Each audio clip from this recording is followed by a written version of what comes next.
2 minggu pakai iPhone 17, gue ngerasa yang cepet itu bukan cuman performanya, tapi cara mereka ngabisin duit gue juga. Tapi jujur ya, HP yang harganya sama kayak motor Beat yang biasa gue pakai ini tuh bikin gue susah move on. Nah, di video kali ini gue mau ngasih tau kalian kenapa gue susah move on. Jadi kalian harus tonton videonya sampai habis ya.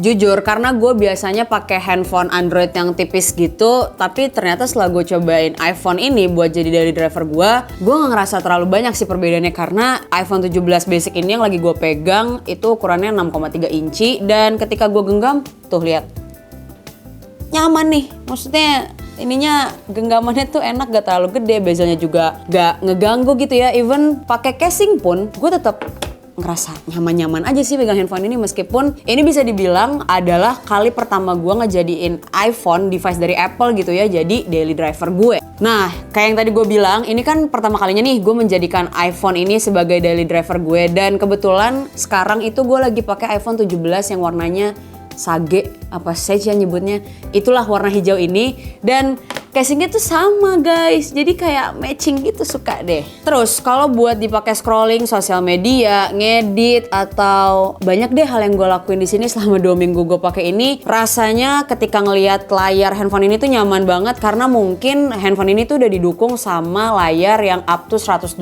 Hz motion kali ya, jadi gue nggak merasa sakit mata. Even waktu itu gue di luar ruangan coba buat scrolling sosial media dan ngedit tipis-tipis, karena ya gimana ya kerja di media, jadi harus tetap standby ngedit. Gue merasa aman banget, mata gue nggak sakit, layarnya juga brightness-nya tuh tetap kelihatan, jadi ini bikin gue nyaman sih sebenarnya. Nah, dari tadi kan gue nyebut tuh daily driver.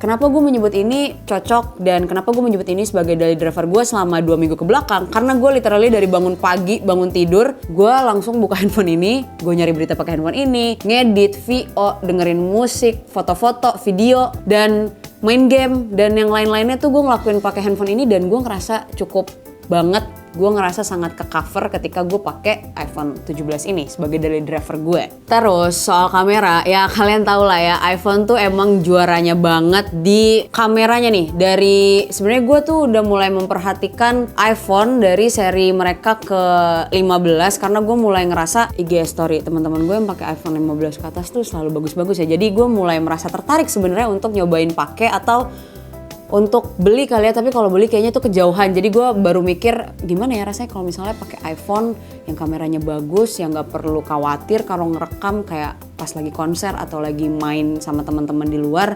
Dan ternyata kejawab setelah gue cobain pakai handphone ini, iPhone 17 basic ini, untuk ngerekam beberapa aktivitas gue di luar. Yap, saya puas dengan hasil foto dan video dari handphone ini. Dan buat hasil fotonya 0,5 zoom atau ultra wide-nya nih ngebantu banget menurut gue buat ngambil foto dari jarak yang lumayan padat. Hasilnya kelihatan tajam dari ujung ke ujung, nggak renyek, dan tetap keluar sih detail fotonya. Beralih ke 1 kali zoom di iPhone 17 basic ini konsisten menurut gue. Fotonya punya saturasi warna yang natural, terus dynamic range yang luas juga.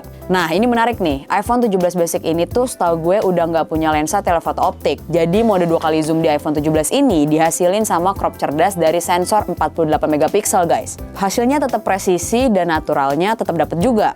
Nah, kalau udah bahas 10 kali zoom, wajar lah ya kalau ada penurunan kualitas. Gue ngerasa fotonya jadi banyak noise atau bintik-bintik, apalagi kalau cahayanya kurang mungkin ya. Ini kebetulan aja gue ngambil shot fotonya pagi dan masih terik matahari, jadi masih agak ketolong. Gue juga sempat cobain karena di iPhone 17 ini tuh ada fitur baru gitu ya, namanya dual capture. Jadi kalian tuh bisa kayak di kameranya tuh akan tetap ada muka kalian dan bisa nunjukin apa yang ada di belakang kalian. Jadi kalau mau bikin video reaction, terus juga kalau misalnya mau bikin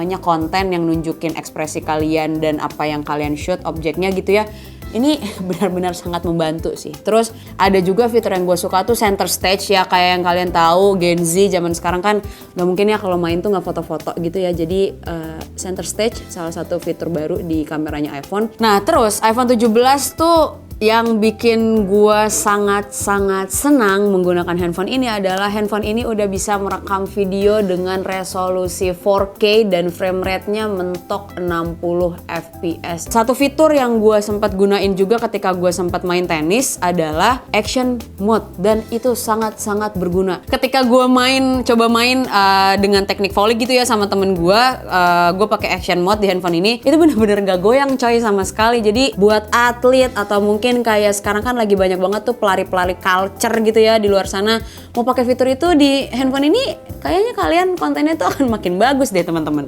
Selanjutnya soal baterai gimana? Karena yang gue dengar dari banyak orang, baterai yang dipunyain oleh keluarannya Apple gitu ya, iPhone itu tuh emang ya udah kecil, nggak tahan lama, berbanding terbalik sama mungkin baterai-baterai kayak handphone Android gitu ya, karena kebetulan sebelumnya gue pengguna Android, dan ya itu yang gue rasakan karena kebetulan si iPhone 17 ini kan cuma support baterainya tuh 3692 mAh. Jadi gue merasa dalam satu hari itu gue harus kurang lebih tuh ngecas 2 kali ya untuk bisa nge-accommodate kegiatan gue di luar gitu. Sedangkan kalau misalnya gue pakai Android, kayaknya gue bisa ngecas 2 hari sekali gitu karena baterainya tuh gede, karena baterainya tuh irit. Jadi salah satu isu gue yang paling gede ketika gue menggunakan handphone ini adalah isu tentang baterai aja sih. Dan kalau ditanya isu lain apa yang gue rasain ketika gue pakai handphone ini, beneran gak ada, dan beneran soal baterai doang. Yang tadi gue bilang, handphone ini tuh dibanderol dengan harga mulai dari 17 jutaan buat varian yang 256 GB sampai 22 jutaan buat varian yang 512 GB. Jadi kesimpulannya, selama 2 minggu gue pakai handphone yang harganya start dari angka 17 juta seharga motor Beat yang biasa gue pakai adalah nyaman. Tapi itu balik lagi, salah satu isu gue, bukan salah satu sih, satu-satunya isu gue menggunakan device ini adalah baterai aja. Tapi dari segi fitur, kamera, terus juga dari segi handling nih, tipisnya mantep banget, 6,3 inci, nyaman banget digenggam. Yang tadi gue bilang lagi, even pakai casing pun gak kerasa tebelnya, jadi enak, bener-bener enak digenggam. Terus kalau misalnya commute gitu ya, jalan kemana-mana, masukin handphone ini ke kantong. Terus juga kalau misalnya kalian mau ngetik satu tangan lagi buru-buru atau lagi handle yang lain, itu tuh sangat-sangat nyaman. Jadi beneran gak ada isu sama sekali. Apalagi kalau misalnya zaman sekarang kan Gen Z tuh rata-rata udah jadi content creator ya, jadi mereka butuh device yang compact untuk mendukung pembuatan konten mereka. Gua rasa sih ini bisa jadi jawaban kalian para Gen Z, para pelari culture, para pemain padel, para pemain tenis, atau para pemain apapun di luar sana. Dari segi kameranya ini udah sangat-sangat cukup dan udah sangat-sangat mendukung. Dan mungkin menurut gua bentar lagi kamera-kamera kayak model macem SLR dan DSLR tuh akan hilang atau akan kalah ya pamornya sama kamera handphone ini, karena beneran udah lebih dari cukup sih menurut gue. Nah sekarang pertanyaannya, siapa yang mau keluarin budget buat beli handphone yang seharga sama motor Beat yang biasa gue pakai? Oke, jangan lupa like, comment, subscribe video ini, dan jangan lupa pantengin terus ada konten apa di Yuzontech dan Yuzon Indonesia. Gue pamit, bye-bye.